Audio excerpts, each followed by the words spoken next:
시간 사랑이란 주제로 요한일서 말씀을 살펴보도록 하겠습니다. 성경 구절은 요한일서 3장 10절에서 18절인데요.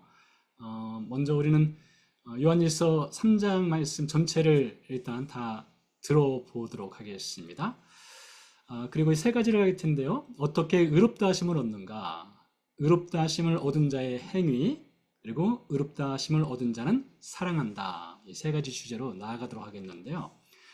요한일서는 5장으로 되어 있죠. 근데 요한일서를 읽다 보면 요한이 매우 아주 급진적으로 레디컬하게 예수 믿는 사람의 삶으로 드러나야 할 믿음의 증거에 대해서 이야기하는 것을 들을 수가 있어요. 요한일서 3장을 이제 듣게 되실 텐데, 요한일서 3장에서도 예수 믿는다는 것의 증거가 무엇이냐에 대해서 사랑이란 주제로 반드시 사랑을 드러내야만 예수 믿는 사람의 증거다, 이렇게 우리에게 도전을 던져주는 메시지가 있습니다. 자, 이제 3장 전체를 들으면서 우리가 이 사랑에 대해서 요한이 어떻게 이야기를 하는지를 먼저 들어보도록 하겠습니다. 제3장. 보라, 아버지께서 어떠한 사랑을 우리에게 베푸사 하나님의 자녀라 일컬음을 받게 하셨는가? 우리가 그러하도다. 그러므로 세상이 우리를 알지 못함은 그를 알지 못함이라. 사랑하는 자들아, 우리가 지금은 하나님의 자녀라. 장래에 어떻게 될지는 아직 나타나지 아니하였으나 그가 나타나시면 우리가 그와 같을 줄을 아는 것은 그의 참모습 그대로 볼 것이기 때문이니, 주를 향하여 이 소망을 가진 자마다 그의 깨끗하심과 같이 자기를 깨끗하게 하느니라. 죄를 짓는 자마다 불법을 행하나니 죄는 불법이라. 그가 우리 죄를 없애려고 나타나신 것을 너희가 아나니 그에게는 죄가 없느니라. 그 안에 거하는 자마다 범죄하지 아니하나니 범죄하는 자마다 그를 보지도 못하였고 그를 알지도 못하였느니라. 자녀들아, 아무도 너희를 미혹하지 못하게 하라.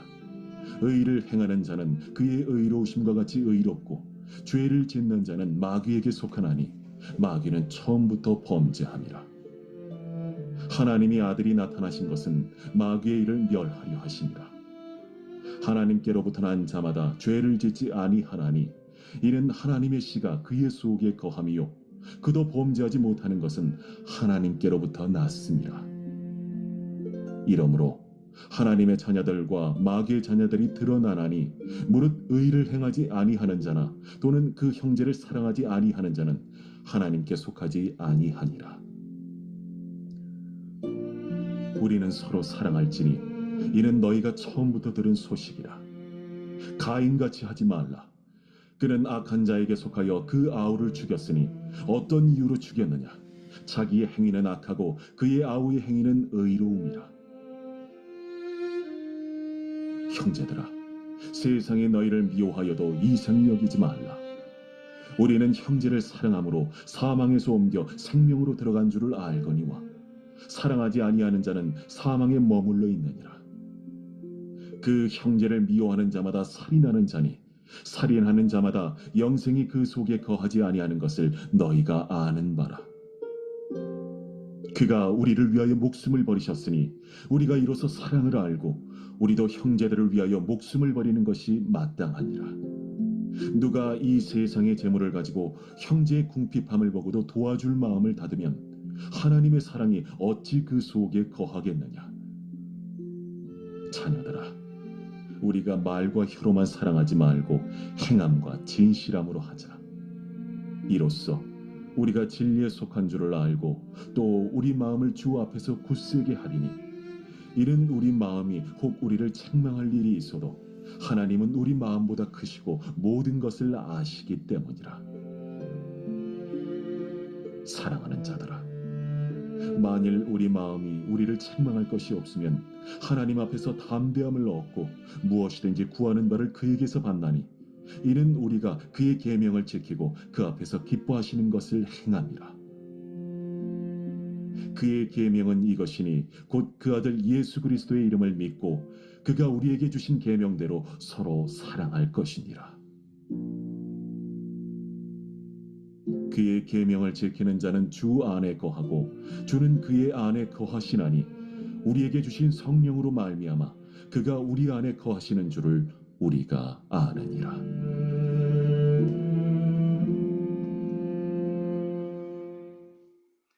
네, 요한일서 3장 내용을 들어보았는데요. 요한일서는 요한 2서, 3서와 함께 사도 요한이 기록을 했습니다. 사도 요한은 예수님의 제자죠. 그는 요한복음, 요한 1, 2, 3서, 그리고 요한계시록까지 총 5권의 성경을 썼습니다. 특별히 요한일서에서는 사랑에 대해서 많이 강조를 하는 것을 볼 수가 있습니다. 그 중에서 3장 내용을 함께 들어보았고요. 우리가 예수님 믿는 사람으로서 이 사랑을 실천하는 것은 매우 중요합니다.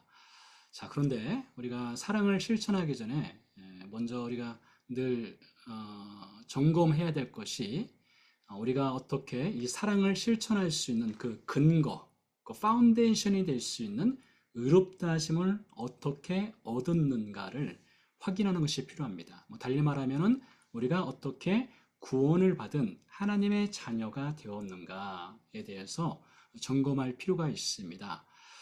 요한일서 3장 10절에서 11절 사이에 보면 의를 행하는 것에 대해서 요한이 이야기를 하고 있어요. 무릇 의를 행하지 아니하는 자나 라는 이 부분에서 의를 행하는 것에 대해서 이야기를 하는데, 의로움을 어떤 실천적으로 행하기 전에 어떻게 의롭다 하심을 받았는가를 살펴보도록 하겠습니다. 이 의롭다 하심을 어떻게 얻었는가, 이것을 살펴보기 위해서는 성경 창세기로 넘어가서 아담의 이야기를 시작을 할 필요가 있어요. 아담으로부터 이야기를 시작해서 예수님까지 연결을 해보도록 하겠습니다. 자, 창세기 5장에 보면 우리가 지난 주일날 다루었던 성경 본문이기도 한데요. 창세기 5장에 보면 아담의 족보가 등장을 하죠. 아담의 족보를 보게 되면 죽음의 족보라고 말을 할 수가 있어요. 이 창세기 5장의 이 족보에는 8번의 죽음이 기록되어 있는데요. 내용을 보면 이렇습니다. 아담은 930세를 살고 죽었더라. 이어서 아담의 아들이죠. 셋은 920세를 살고 죽었더라. 에노스는 905세를 살고 죽었더라. 그리고 마지막 8번째 인물이 라멕인데요. 라멕은 777세를 살고 죽었더라 해서 아담으로부터 시작해서 라멕까지 8명의 사람을 언급하면서, 물론 그 사이에 에녹이라고 하는 인물은 죽음을 보지 않고 하나님 나라로 가긴 했지만 그 사이에 있는 다른 인물들에 대해서는 이 죽음에 대해서 이야기를 하고 있는 것을 볼 수가 있어요. 그래서 창세기 5장의 아담의 족보는 죽음의 족보이다 라고 말할 수가 있는데, 죽음이 왜 주어지게 되었는가, 아담이 왜 죽게 되었는가를 본다면 죄의 문제가 있습니다. 죄로 인해서 그 결과 사망이 왔다는 것이죠. 우리가 사람이 나이가 들어서 이제 노쇠하여 죽을 수도 있고, 질병에 걸려 죽을 수도 있고, 여러 가지 각종 사고를 만나서 우리가 죽을 수도 있지만은, 이 죽음의 여러 격가지들이 있지만 그 근본적인 원인은 죄로 인해서 죽음이 왔다는 것이죠. 하나님께서 아담에게 말씀했지요. 선악과 사건에서 창세기 2장 17절입니다. 2장 17절에 보면 네가 이 선악을 알게 하는 나무 열매를 먹게 되면 반드시 죽으리라 라고 말씀하셨죠. 그래서 아담이 이 선악과를 먹게 되었을 때에 즉각적으로 들어온 것이 죄와 함께 죽음, 사망이라는 것이 들어오게 된 것입니다. 이것을 가지고 로마서에서는 이렇게 이야기를 하고 있어요. 로마서 5장 12절인데요. 그러므로 한 사람으로 말미암아, 여기서 한 사람은 바로 아담을 가리킵니다. 한 사람으로 말미암아 죄가 세상에 들어오고, 맞는 말이죠. 왜요? 창세기 2장 17절. 네가 선악을 알게 하는 나무 열매를 먹게 되면 반드시 죽게 되리라 했죠. 그래서 아담의 후손은 아담과 함께 이 죄의 바운드리 안에 갇혀 있는 거예요. 흔히 이것을 신학적인 용어로는 원죄, 오리지널 신이라고 하죠. 아담이 죄를 지었습니다. 그리고 그 오리지널 신, 그 원죄는 아담의 후손이 다 갖고 태어나게 되는 거예요. 죄가 세상에 들어오고 죄로 말미암아 사망이 들어왔나니 했습니다. 죄의 결과가 사망이라는 것이죠. 이와 같이 모든 사람이 죄를 지었으므로 사망이 모든 사람에게 이르렀느니라 했습니다. 아담이 죄를 지었고 죄는 사망을 가져왔고 아담의 후손도 마찬가지로 죄인으로 태어나서 사망 가운데 갇혀 있다라고 볼 수가 있겠죠. 이 사망이라고 하는 것은 단순히 육신의 죽음만을 뜻하지는 않습니다. 이 사망이라고 하는 것은 죄로 인한 사망은 하나님과의 영원한 단절을 의미해요. 그래서 아담이 죄를 지었을 때 에덴으로부터 추방당했지 않습니까? 하나님과 단절이 일어나게 된 거예요. 우리도 마찬가지입니다. 이 죄라고 하는 것, 이 신의 문제는 단순히 육신의 죽음의 문제가 아니라 하나님과의 영원한 단절을 가져오는 문제가 있게 된 거죠. 자, 그래서 이 하나님께서 이 죽음의 문제, 이 죄의 문제를 해결하기 위해서 보내신 분이 있습니다. 바로 예수님입니다. 예수님의 족보로 들어가 볼게요. 예수님의 족보는 생명의 족보입니다. 아담의 족보에서는 죽음에 관한 얘기가 쭉 기록되는데 예수님의 족보에서는 생명의 족보라고 하는 것을 찾아볼 수가 있어요. 먼저 마태복음을 보게 되면 마태복음 1장 1절에 아브라함과 다윗의 자손 예수 그리스도의 계보라 해서 예수님의 족보가 이제 등장을 하게 됩니다. 근데 여기서는 죽었다는 말 대신에 낳았고로 계속 연결이 됩니다. 아브라함은 이삭을 낳고 이삭은 야곱을 낳고 이런 식으로 낳았다는 족보로 연결이 돼요. 그리고 마리아에게서 그리스도라 칭하는 예수가 나시니라. 생명의 탄생에 대해서 예수님의 족보는 강조를 하고 아담의 족보에서는 죽었다는 것에 대해서 강조를 하는 그 차이점을 확인할 수가 있어요. 누가복음에 또 족보가 등장하는데요. 누가복음의 족보는 약간 더 특이합니다. 마태복음의 족보는 아브라함부터 시작을 해서 예수님으로 내려가는 일반적인 그 시간적 순서에 따라서 족보를 배열을 했습니다. 그런데 누가복음의 족보는 거꾸로 올라가요. 예수님으로부터 시작을 해서 올라갑니다. 사람들이 아는 대로는 요셉의 아들이니, 요셉의 아들이란 말이 바로 예수님이죠. 요셉의 우인은 헬리요. 여러분 마리아의 남편 요셉의 아버지가 헬리라는 사람이었다는 거예요. 혹시 모르셨다면 이제 알아두시면 되겠습니다. 그의 우인은 맏다시요, 그 위는 레이요, 그 위는 멜기요. 해서 쭉쭉쭉쭉 위로 올라가요. 그 위는 에노스요, 그 위는 셋이요, 그 위는 아담이요. 그러니까 아담까지 올라간 것을 볼 수가 있죠. 그러니까 최초의 인류까지 타고 올라갔어요. 그러니까 족보의 사다리를 거꾸로 타고 올라간 것이죠. 그리고 누가는 여기서 족보에 한 분을 더 추가시킵니다. 그 위는 무엇이니라 했어요. 이게 갑자기 떴나 모르겠네요. 그 위는 무엇일까요? 그 위는 하나님, God, 하나님이시니라. 그러니까 마태복음의 족보는 아브라함부터 시작해서 예수님까지 내려오지만은 누가복음의 족보는 예수님으로부터 시작해서 하나님까지 올라가요. 그 차이점은 이것입니다. 마태복음의 족보는 사람의 족보만 이야기를 하고 있어요. 예수님이 사람의 아들 오셨다는 족보만 이야기하고 있죠. 근데 누가복음의 족보에서는 예수님이 사람의 아들로 태어났지만 그분은 근본적으로 하나님이시다라는 것을 알려주는 것이죠. 선 오브 갓이라고 하는 것을 누가복음의 족보에서는 강조를 해요. 자, 그래서 아담의 족보와 예수님의 족보 이 두 개의 중요한 차이점은 아담의 족보는 죽음의 족보이다. 예수님의 족보는 생명을 낳는 족보예요. 이 생명을 낳는 족보인 예수님께서 세상에 오셔서 하신 것이 무엇인가?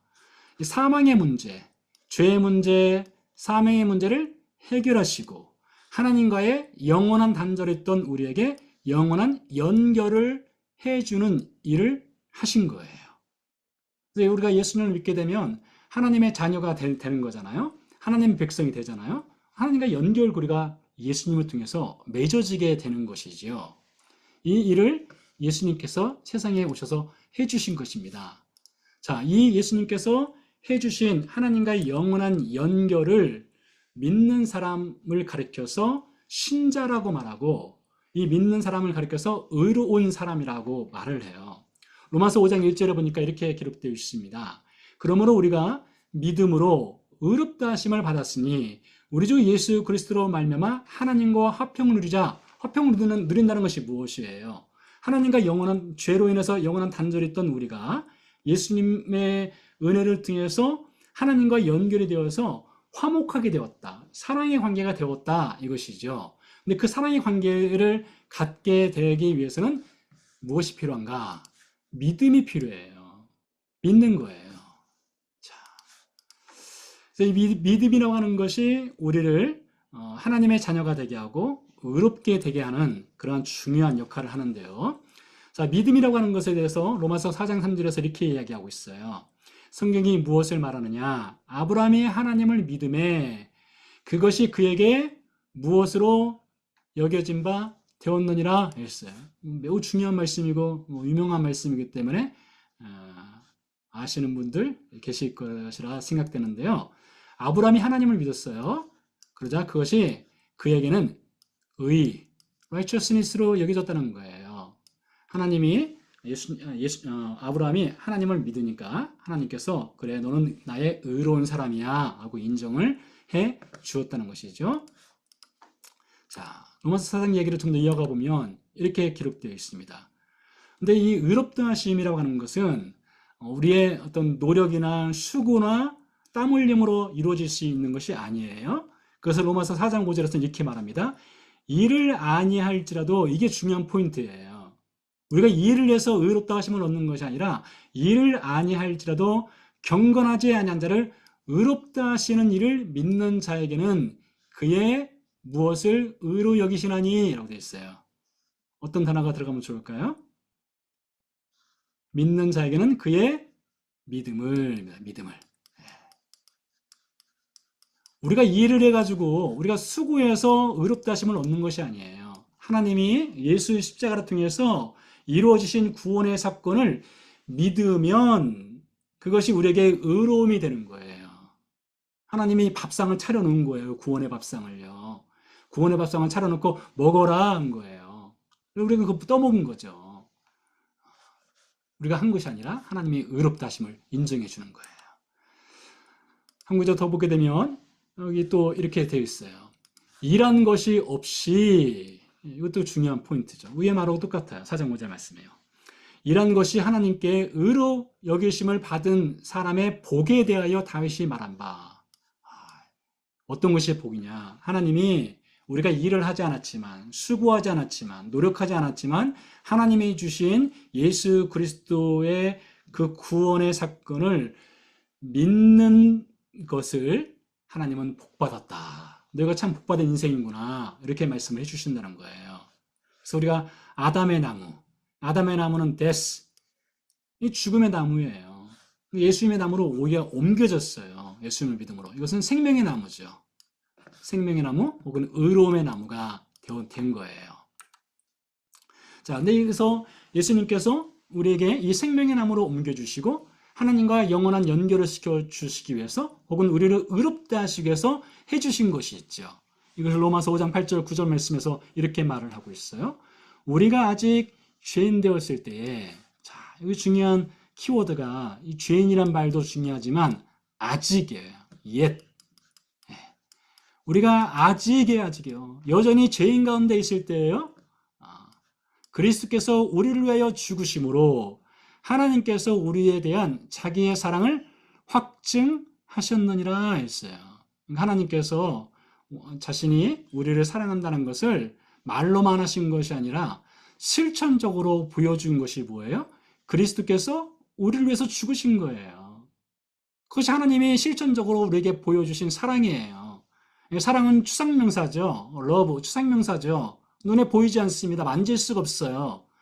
그래서 사랑이라고 하는 것은 실천되지 않으면 눈으로 볼 수 없고 손으로 만질 수 없는 거예요. 그래서 하나님께서 눈으로 만질 수 있고 눈으로 볼 수 있고 손으로 만질 수 있도록 하기 위해서 예수님께서 예수님을 보내주신 것이죠.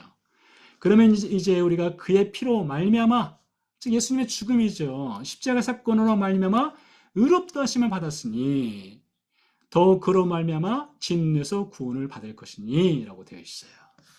자, 이렇게 하나님께서 예수님을 통해서 우리를 의롭다 인정해 주셨어요. 요한복음에 보니까 이렇게 또 기록되어 있어요. 내가 진실로 진실로 너희에게 이르노니 내 말을 듣고 또 나 보내신 이를 믿는 자는 영생을 얻었고 심판에 이르지 아니하나니 사망에서 무엇으로 옮겼느니라 했어요. 들어가 단어가 뭐가 있을까요? 사망에서 생명으로, 라이프. 생명으로 옮겼대요. 어떻게 해요? 예수님을 믿는 자에게는요. 예수님을 믿으면 생명으로 옮겼대요. 자, 그래서 이것을 하나의 그림으로 표현하면 이렇게 표현할 수가 있어요. 그 마크 트웨인의 그 유명한 그 소설이 있죠. 왕자와 거지요. 여러분 아실 거예요. 왕자가 심심해서 집 밖에 나갔다가 궁전 밖에 나갔다가 거지를 만나서 거지와 옷을 바꿔 입죠. 그래서 왕자는 거지 행세를 하고 거지는 왕자 행세를 합니다. 그렇게 옷을 바꿔 서로 역할을 바꾸기 위해서 어떻게 했습니까? 옷을 바꿔 입은 거예요. 그렇죠? 그러니까 예수님이 자신의 의로움의 옷을 우리에게 입혀주신 거예요. 우리가 예수님이라는 의로움의 옷을 입고 있는 거예요. 예수님은 우리의 죄악되는 옷을 입고 십자가에서 죽으신 것이고요. 자, 그래서 이 의롭다 하심을 얻는다라고 하는 것은 우리가 누릴 수 있는 가장 큰 복입니다. 그리고 이 의롭다 하심을 얻는 것은 나의 일을 해서가 아니라 수고를 해서가 아니라 하나님이 준비해 주신 예수 그리스도를 믿음으로 의롭다 하심을 얻고 사망에서 생명으로 아담의 족보에서 생명의 족보로 옮기게 되었다. 이것이죠. 이렇게 의롭다 하심을 얻었어요. 우리가요. 자, 그렇다면 의롭다 하심을 얻은 사람에게는 반드시 그 삶에 그 의롭다 하심의 증거, 행위가 드러날 수밖에 없습니다.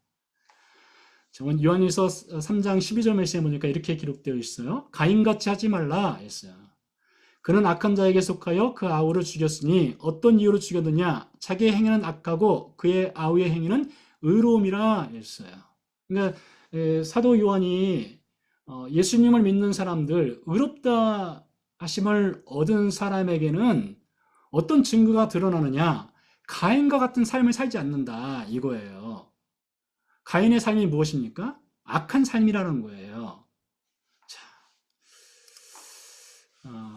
창세기 4장에 보면 가인의 희생제사가 있지 않습니까? 가인의 희생제사를 하나님께서 받지 아니한 여러 이유들이 있어요. 여러 이유들에 대해서 설들이 있는데 그것을 이 시간에 설명드리지는 않겠고요.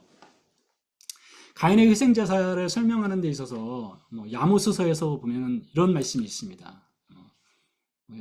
어쩌면 그것은 일반적인 설명은 아닐 수도 있어요. 왜 그런가 하면 아무튼 희생제사를 받지 않은 하나님의 받지 않은 이유에 대해서 아모스서를 같이 한번 접근해 볼게요.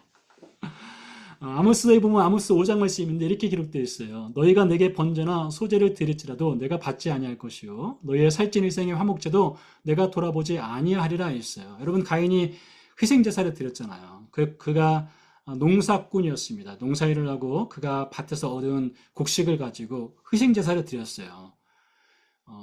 희생제사 자체가 문제냐? 아모스에 보니까 희생제사 자체가 문제가 아니라 희생제사를 드린 사람의 마음의 문제를 아모스가 지적을 하고 있어요. 이렇게 말합니다. 오직 정의를 물같이 공의를 마르지 않는 강같이 흐르게 할지어다 했어요. 그러니까 아무리 좋은 최상품의 희생제사를 드린다 할지라도 그 사람의 마음에 정의가 없다면, 공의가 없다면 하나님이 그 어떤 희생제사도 받을 수 없다는 거예요. 가인의 희생제사도 그렇다는 것입니다. 그가 곡식으로 제사를 드렸기 때문에 하나님이 받지 아니하신다. 그것이 아니라 그 마음에 악함이 있었던 거예요. 무엇인지 우리는 정확히 알 수 없어요. 근데 그에게는 악함이 있었던 거예요. 사도 요한은 그렇게 해석하고 있어요. 그의 행위는 악하다. 그의 행위가 악하기 위해서는 그 마음에 악함이 있었기 때문에 그 악함이 행위로 드러나는 거예요. 그 의롭다 하심을 얻은 사람의 행위 중에는 이런 마음에 악함이 없는 삶을 우리는 살아야 되는 거예요. 가인에게는 마음에 악함이 있었죠. 자, 이 마음의 악함에 대해서 누가복음 18장으로 접근해서 또 살펴볼 수 있어요. 뭐 유명한 말씀이죠. 예수님이 주신 하나의 비유 말씀인데요. 두 사람이 기도하러 성전에 올라가니 하나는 바리새인이요 하나는 세리라. 바리새인과 세리가 성전에 기도하러 올라간 것이죠. 바리새인의 기도를 들어보세요. 바리새인은 서서 따로 기도하여 이르되 하나님이여 나는 다른 사람들 곧 토세 불이 간음을 하는 자들과 같지 아니하고 이 세리와도 같지 아니함을 감사하나이다. 나는 일에 2번씩 금식하고 또 소득의 11조를 드리나이다 하고 라고 되어 있어요. 네. 우리가 이런 교회 내에 이렇게 헌금 생활 철저히 하고 도덕적이고 의롭고 이런 사람 보면 당연히 예수님 잘 믿는 사람이라고 우리가 생각할 수 있죠. 누구라도 다 그렇게 생각할 겁니다. 바리새인 정말 의롭게 살았어요. 자, 근데 세리 보세요. 세리는 멀리 서서 감히 눈을 들어 하늘을 쳐다보지도 못하고 다만 가슴을 치며 이르되 하나님이여 불쌍히 여기소서 나는 죄인이로서다 하였느니라 했어요. 누가 보더라도 바리새인이 의롭죠. 신실한 크리스찬이라고 볼 수가 있겠죠. 세리는 도덕적으로 보나 그의 삶으로 보나 죄밖에 드러나지 않는 죄의 덩어리란 말이에요. 자, 근데 예수님의 평가를 보세요. 내가 너에게 이르노니 이에 저 바리새인이 아니고 이 사람이 즉 세리입니다. 이 사람이 무엇 하심을 받고 그의 집으로 내려갔느니라 했어요. 뭐라고 기록되어 있습니까? 여기에요. 의롭다. 의롭다 하심을 받고 집으로 내려갔느니라 했어요. 그러면서 예수님이 그 결론을 이렇게 쳤습니다. 무릇 자기를 높이는 자는 낮아지고 자기를 낮추는 자는 높아지리라. 자기를 높인다는 것은 단순히 교만하다 이것이 아니에요. 스스로 의로워질 수 있다는 거예요. 내 스스로 하나님 앞에서 의로워질 수 있고 의로움을 가지고 하나님 앞에서 자기 자랑을 할 수 있는 사람이에요. 그런데 그 의로움은 어디서 왔다고요? 예수님의 십자가 사건을 통해서 온 거잖아요. 은혜로 받은 거잖아요. 그러니까 예수님 자랑을 하는 거거든요. 사실 자랑을 해야 되는 거거든요. 근데 그러지 않은 거예요. 자신의 행위만 자랑한 거죠. 그것은 제대로 예수님 믿는 것이 아닙니다. 자신의 행위를 가지고 의로움을 자랑하는 것은 예수님을 제대로 믿는 것이 아니에요. 예수님을 정말 제대로 믿는 사람은요, 예수님 자랑합니다. 예수님 자랑해요. 왜냐하면 그 의로움이 예수님으로부터 온 것이니까요. 자, 이렇게 그래서 이제 의롭다 하심을 우리가 예수님을 통해서 얻었잖아요. 얻게 됐는데 오늘 요한이 하는 얘기는 이겁니다. 의롭다 하심을 얻었다면 그 의롭다 하심의 증거는 반드시 사랑으로 드러나야 된다. 이 이야기를 해요. 요한일서 3장 14절 말씀을 읽어볼게요. 우리는 형제를 사랑함으로 사망에서 생명으로 들어간 줄을 알거니와 사랑하지 아니하는 자는 사망에 머물러 있느니라 했어요. 그러면서 요한이 계속 이어나가기를 형제를 미워하는 사람은 그 구원받지 못한 거야. 하나님의 사랑이 있지 않냐는 거야. 라고 말하고 있잖아요. 우리가 얼마나 심각하게 이 말씀을 받아들여야 하는 것입니까? 사랑의 증거. 그리고 의롭다 하심을 받은 사람은 사랑을 해야 되는데 그 사랑은 구체적으로 실천적으로 실현되어야 되는 거예요. 이렇게 말합니다. 누가 이 세상의 재물을 가지고 형제의 궁핍함을 보고도 도와줄 마음을 닫으면 하나님의 사랑이 어찌 그 속에 거하겠느냐.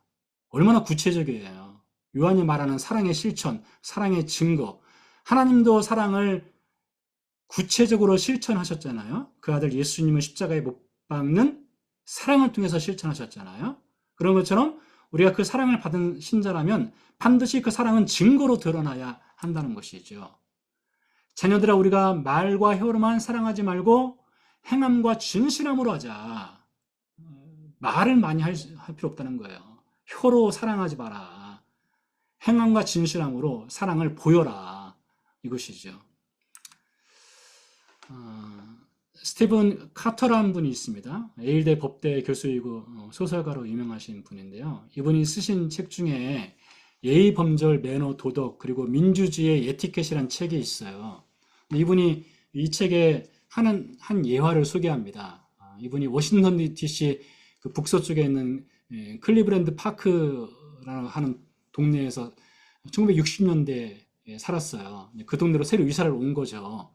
이사 온 첫날을 이렇게 표현을 했습니다. 나는 우리가 여기서 환영받지 못한다는 것을 알았다. 나는 우리가 여기서 사랑받지 못할 것을 알았다. 나는 여기서 친구가 없을 것을 알았다. 우리는 여기로 이사 오지 말았어야 했다는 것을 알았다. 왜냐면 이 클리브랜드 파크라는 동네가 백인들이 사는 동네였어요. 근데 이 흑인 가정이 들어온 것이죠. 그래서 이 첫날부터 환영받지 못한다는 것을 이제 느끼게 된 거예요. 자, 근데 그가 그런 생각을 하고 있을 때에 퇴근하고 돌아오던 백인 여성이 길 반대편에서 지나갔습니다. 그녀는 아이들에게 몸을 들려, 그러니까 스티븐 카터와 그 형제들이겠죠? 몸을 들려 활짝 웃으며 환영해요, 웰컴하고 말했습니다. 그녀는 집으로 사라졌다가 몇 분 후에 큰 쟁반에 음료수와 샌드위치를 들고 나타나 아이들이 집에 온 것처럼 편안함을 느끼게 해주었습니다. 그것이 그의 삶을 바꾼 순간이었습니다. 사람의 삶을 바꾸는 것이 이렇게 일순간이기도 하더라고요. 별거 아닌 것 같은 환영합니다, 웰컴이란 말 한마디가, 음료수와 샌드위치가 이 스티븐 카터의 삶을 바꾸었대요. 근데 그 이야기 속에 등장하는 여인이 누군가 하면 사라 캐스턴 바움이라고 하는 유대인 여자분이었어요. 그러면서 이 스티븐 카터가 예의범절이라는 책에서 이렇게 말을 합니다. 예의범절은 단순히 해를 끼치지 않을 소극적인 의무를 넘어 선을 행할 적극적인 의무를 행하는 것입니다. 라고 말을 하고 있어요. 저는 이것이 바로 하나님께서 혹은 오늘 사도 요한이 우리에게 가르쳐주는 적극적인 사랑의 실천이라고 생각을 합니다. 그냥 말과 혀로만 사랑한다, 그건 증거가 나타나지 않죠.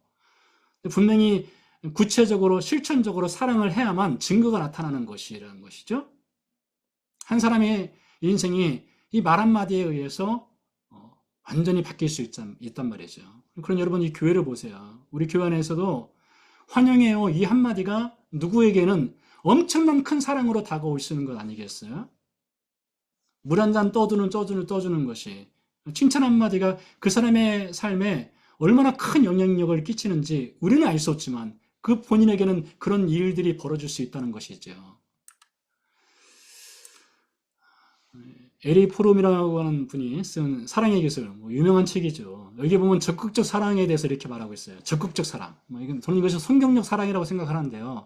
이렇게 말을 하고 있어요. 적극적 사랑은요, 상대에게 관심을 가지는 거예요. 케어하는 거예요. 그가 원하는 것을 알아나가는 겁니다. 저 사람이 무엇이 필요할까? 하고 눈여겨보고 알아가는 거예요. 그리고요, 그에 대한 책임, responsibility를 느끼는 거예요. 그리고요, 그의 선택과 생각을 존중해가는 과정, respect 하는 거예요. 이렇게 적극적 사랑을 해나가는 단계라고 말을 하고 있어요. 자, 근데 성경에도 보니까 이 적극적 사랑을 어떻게 구체적으로 실천해야 될지를 성경이 또한 가르쳐 주고 있어요. 사실 이 에리 프롬 이분은 유대인이기 때문에 어떤 성경적인 어떤 철학 사상 안에서 이런 내용을 썼을 수도 있다고 생각이 되긴 하는데요. 자, 하나님이 주신 구원, 의로움, 우리가 받았잖아요. 이 구원과 의로움을 적극적으로 기억하고 적극적으로 실천하는 방법에 대해서 신명기 16장에 보니까 이렇게 말을 하고 있어요. 내 하나님 여호와 앞에 77절, 이게 맥추절입니다. 우리가 7월 6일 날 이제 맥추절을 지키게 될 텐데요. 77절을 지키되 내 하나님 여호와께서 내게 복을 주신 대로 내 힘을 헤아려 자원하는 예물을 하나님께 드려라. 먼저 하나님께 예물을 드리라는 거예요. 그래서 보리와 밀을 추수한 후에 하나님께 예물을 드려라. 그것으로 하나님이 주신 구원을 기억하고 또 감사를 하고, 그것도 필요하죠. 자, 그런데 이어서 보니까 이렇게 말하고 있어요. 너는 내 자녀와 노비와 내 성 중에 있는 내 유인과 및 너희 중에 있는 객과 고아와 가부가 함께 내 하나님 여호와께서 자기 이름을 두시려고 택하신 곳에서 내 하나님 여호와 앞에서 즐거워할지니라 했어요. 하나님이 주신 구원, 의로움을 적극적으로 기억하고 사랑을 실천하는 것이 무엇이냐? 하나님께 예물을 드리는 것, 좋다 이거예요. 근데 그것만으로는 부족하다. 그럼 반쪽짜리다 이거예요. 완벽한 것은 위로만 가는 것이 아니라 옆으로도 퍼져나가야 된다는 것이죠. 그러면서 이렇게 말합니다. 너는 애굽에서 종되었던 것을 기억하고 이 규례를 지켜 행할지니라. 왜 이렇게 주변 사람들, 사회적 약자라든가 관심을 가져야 되고 무엇인가 도움이 필요한 사람에게 우리가 적극적으로 이 사랑을 실천해야 되느냐? 우리가 종되었던 것을 기억하기 위해서예요. 내가 받은 구원을 기억하는 방법이에요. 그것이에요.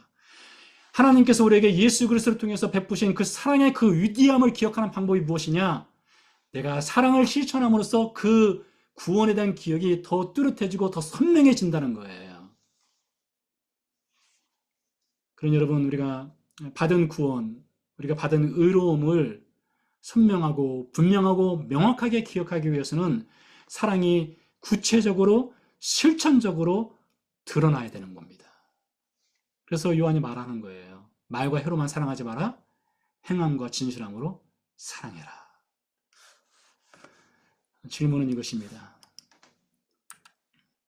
나는 형제 사랑을 혹은 자매 사랑을 우리 혹은 가족이나 우리 이웃이나 누구든지 어떻게 적극적으로 실천하고 있는가? 말과 혀로만이 아니라 어떻게 적극적으로 우리는 실천해 나가고 있는가? 여러분, 이 질문에 우리가 도전을 받고 우리가 이 질문에 사랑의 증거를 가지고 답을 했으면 좋겠습니다.